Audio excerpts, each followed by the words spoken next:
नमस्कार दोस्तों, जरा एक बार सोचकर देखिए। पहले सरकार ने जन धन योजना निकाली, कहा सबको आओ बैंक अकाउंट खोलो, आपने खोला। उसके बाद सरकार ने डीमोनेटाइजेशन करी, कहा यह ब्लैक मनी और करप्शन पर हमला है। आपको कैश निकालने में काफी दिक्कतें हुई जब आप नोट बदली कराने गए, लेकिन आपने सोचा थोड़ा सह लेंगे जब ये करप्शन पर अटैक किया जा रहा है तो। उसके बाद सरकार ने कहा यह डिजिटल इंडिया है, अपने पास कोई कैश मत रखो, सारा पैसा बैंकों में जमा कराओ और डिजिटल ट्रांजैक्शंस का इस्तेमाल करो। और फिर एक दिन ऐसा आता है जब आपका सारा पैसा बैंकों में डिपॉजिटेड है, लेकिन आप उससे पैसा ही नहीं निकाल पा रहे हैं। कैसा लगेगा आपको अगर आपके साथ ऐसा हो गया तो? आज दोस्तों देश में लाखों लोगों के साथ यही सिचुएशन हो रही है। पंजाब और महाराष्ट्र कोऑपरेटिव बैंक के कस्टमर्स को करीब करीब 20 दिन से ज्यादा हो गए हैं ऐसी हालत से गुजरते हुए। मेरे पास एक भी प्रॉपर्टी नहीं, मैं रेंट पे रहता हूँ। मैं 10 साल से मुंबई में रह रहा हूँ। पाई करके मैंने जमा किया था। मैं पहला घर इस नवरात्रि में लेने जा रहा था।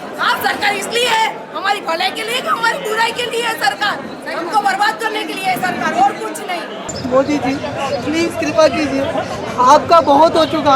आप जो है गरीबों के ऊपर बार बार वार कर रहे हो, इतनी बार वार कर रहे हो कि गरीबों को जीने नहीं देना चाहते हो। आप किसकी सरकार चला रहे हो, किसके लिए आए हो? हमने सोचा था, मैं आपका इतना बड़ा फॉलोअर था, आप मेरे फेसबुक पे जा सकते हो। मोदी जी को वोट दिया, इतना भगवान हमसे दे, हमारा पैसा ले लिया, हमको मदद करा। गुरु साहब तुम लोग बैठे हो, क्या कर रहे हो? हमको देना हो ना पैसा। लेकिन आज मैं रो रहा हूँ और मैं सभी मोदी भक्तों को बोलता हूँ कि अंधे भक्तों, आप लोग एक दिन कुएं में जाओगे, आप लोग मरोगे। इसके बावजूद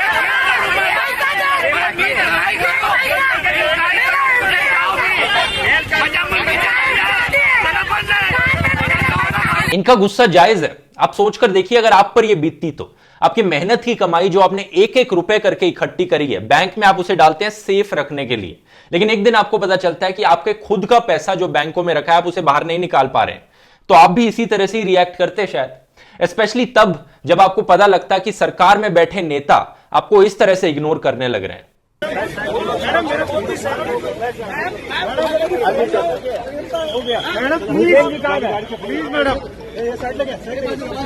एक मिनट, चलो नमस्ते कर लूं।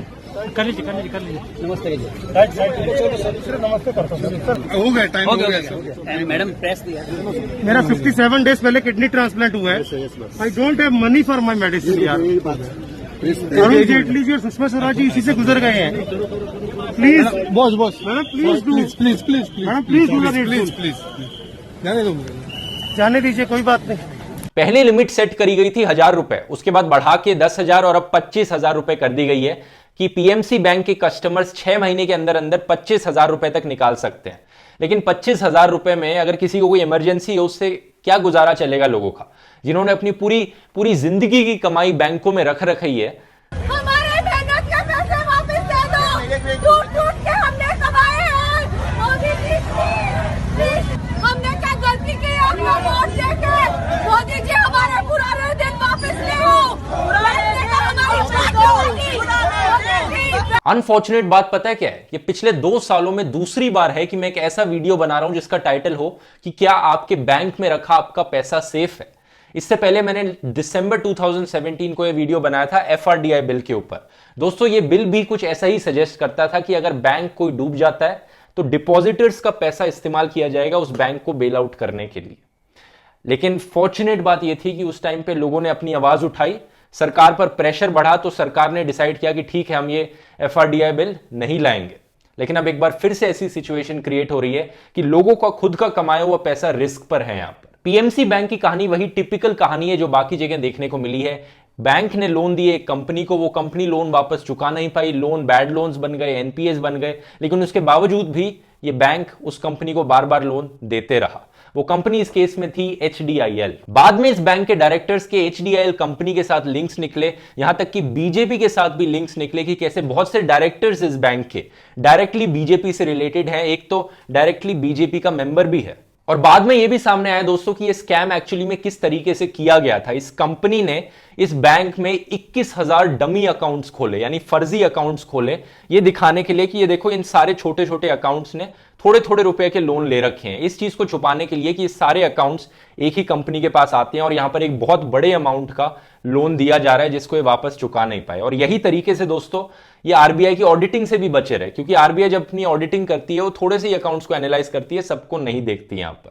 टोटल अमाउंट जो इस फ्रॉड का है वो 6,500 करोड़ है जो इन्होंने लोन्स दिए एचडीआईएल कंपनी को, जिसे वो वापस नहीं चुका पा रहे हैं। और टोटल अमाउंट जितना लोगों ने बैंक के कस्टमर्स ने डिपॉजिट करा रखा है बैंक में वो 11,000 करोड़ रुपीस है। और सरकार ने अभी तक क्या एक्शन लिया इसके रिगार्डिंग? अभी तक दोस्तों 4 लोगों को अरेस्ट किया जा चुका है, एक बैंक के farmer managing director, former chairman और 2 लोग एचडीआईएल ग्रुप से।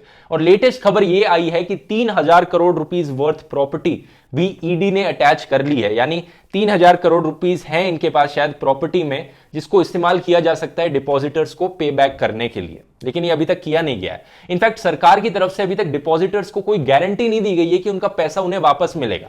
प्रोटेस्टर्स की बस इतनी डिमांड है कि हमें एक अश्योरेंस दे दो कि हमारा पैसा आप वापस करोगे, लेकिन कोई ऐसी एश्योरेंस नहीं मिली। जब हमारी फाइनेंस मिनिस्टर ने प्रेस कॉन्फ्रेंस करी तो उन्होंने इस बात को डिफ्लेक्ट करने की कोशिश करी कि ये सरकार रिस्पॉन्सिबल नहीं है इस चीज के लिए, इसको आरबीआई देख रहा है। And cooperative banks normally, as are many banks, all banks are regulated by the Reserve Bank of India. But rural cooperative banks are registered but the regulation is done by the RBI. Similarly, urban cooperative banks, multi-state, are regulated by the RBI. The Reserve Bank is the one which takes care of Ministry of Finance may have nothing to do with it directly because the RBI is the regulator and they are doing what is by law to be done. कमाल की बात करती है madam जी, जब RBI से emergency fund लेना होता है सरकार को 1 लाख करोड़ रुपए से ज्यादा का, तो उन्हें बड़ी आसानी से मिल जाता है क्योंकि आरबीआई सरकार तो एक ही पैसा है वो ये कहते हैं। लेकिन जब यहां पे पीएमसी घोटाले की बात आती है तब आरबीआई और सरकार एकदम से अलग हो जाती है। सरकार पर कोई रिस्पॉन्सिबिलिटी नहीं रहती, सब आरबीआई देख रही है यहां पर। ऐसे इस तरह से तो डिपॉजिटर्स को आप कन्विंस नहीं कर पाओगे ना, इस तरह से लोग और डरेंगे। और डरना जायज है यहां पर दोस्तों, क्योंकि अगर आप हिस्टोरिकली देखोगे आखिरी बार जब ऐसा केस हुआ था गुजरात में 2001 में या 2002 में माधवपुरा करके कोऑपरेटिव बैंक था जिसमें एक सिमिलर सा स्कैम हुआ था, वो बैंक डूब गया था। और आज तक यानी 17 सालों बाद तक उसके बैंक डिपॉजिटर्स को अपने पूरे पैसे वापस नहीं मिले हैं। ये प्रोसेस अभी तक चल नहीं लग रहा है उन्हें अपने पूरे पैसे वापस करने का। तो आप सोच सकते हो अगर ये क्या 17 साल वेट करें ये पीएमसी बैंक के डिपॉजिटर्स अपने पैसे वापस लेने के लिए। और दूसरी चीज ये है दोस्तों कि हमारे देश में डिपॉजिट इंश्योरेंस सिर्फ 1 लाख रुपए तक का है, यानी अगर आपने किसी बैंक में 10 लाख रुपए जमा करके रखे हैं, सेव करके रखे हैं और वो बैंक डूब जाता है तो आपको रूल्स के तहत सिर्फ 1 लाख रुपए उसमें से वापस मिल सकते हैं मैक्सिमम। अगर इतनी बुरी हालत होती है तो इंश्योरेंस सिर्फ 1 लाख रुपए पे है, बाकी 9 लाख रुपए आपके गए। अगर आप इस डिपॉजिट इंश्योरेंस को दुनिया के बाकी देशों से कंपेयर करोगे तो आप देखोगे कि इंडिया की one of the lowest deposit insurances है। यूरोप में ये वैल्यू 100,000 यूरोज है, यानी करीब करीब 70-80 लाख रुपए आपके बैंक में मिनिमम सेफ रहेंगे। यूएसए में ये वैल्यू $250,000 है, यानी करीब करीब आपके 2 करोड़ रुपए तक आपके पैसे सेफ रहेंगे यूएसए के बैंक्स में। बाकी सारी कंट्रीज में ये वैल्यू बहुत ज्यादा हाई है, इंडिया में 1 लाख रुपए है सिर्फ। इसलिए मैं हमारी सरकार से यहां पर कहना चाहूंगा कि अगर आप चाहते हैं लोग सेफ फील करें, सिक्योर फील करें जब भी ऐसे स्कैम्स हमारे देश में होते हैं या कोई बैंक डूबता है, तो इस डिपॉजिट इंश्योरेंस को प्लीज बढ़ा दीजिए। ये बहुत कम अमाउंट है, इसे बढ़ाकर कम से कम 50 लाख इस लेवल तक तो ले जाइए ताकि हर कोई सेफ फील करे। अगर ये डिपॉजिट इंश्योरेंस दोस्तों आज हमारे देश में ज्यादा बड़ा होता तो मुझे नहीं लगता पीएमसी के डिपॉजिटर्स को अब कोई चिंता करने की जरूरत है, फिर उन्हें गारंटीड था कि ये पैसे वापस मिलने ही मिलने हैं। अगर दोस्तों आप मेरी बात से सहमत हो तो इस वीडियो को शेयर कीजिए ताकि ज्यादा से ज्यादा लोगों तक ये बात पहुंचे और सरकार इस लिमिट को बढ़ाए। यहां पर प्रॉब्लम ये है कि सरकार की तरफ से यहां पर कोई ढंग का कम्युनिकेशन ही नहीं है। बस सरकार चाहती है कि हम उन पर अंधाधुंध भरोसा करते रहें, लेकिन होता क्या है, एक आम आदमी खबर पढ़ता है अखबार में कि 1.45 लाख करोड़ रुपीस लोन्स पिछले 3 सालों में राइट ऑफ किए गए हैं और हर साल ये लोन्स राइट ऑफ बढ़े जा रहे हैं। आप जैसे चार्ट में देख सकते हैं पिछले 3 सालों में 76,000 करोड़ रुपीस लोन्स एसबीआई की तरफ से राइट ऑफ किए गए हैं। तो एक आम आदमी सोचेगा कि ये जो पीएमसी में हुआ है ये हमारे साथ भी हो सकता है किसी दिन। हम ऐसी सिचुएशन में करें क्या? सरकार कैश रखने हमें देती नहीं घर पे, ना सरकार रिस्पॉन्सिबिलिटी लेती है जब हमारा पैसा बैंक में डिपॉजिटेड रहता है, तो क्या करें हम ऐसे केस में? कुछ लोग सोचेंगे क्योंकि 1 लाख की डिपॉजिट इंश्योरेंस है तो हम इस पैसे को स्प्लिट अप कर देते हैं, अलग अलग बैंक्स में अकाउंट खोलते हैं, सब में 1 लाख डिपॉजिट कर लेते हैं सेफ रखने के लिए। लेकिन ये पागलपंती है। मतलब आप क्या सही में चाहते हो कि लोग अपने अलग अलग जगह बैंक अकाउंट्स खोलें और ये सब करें?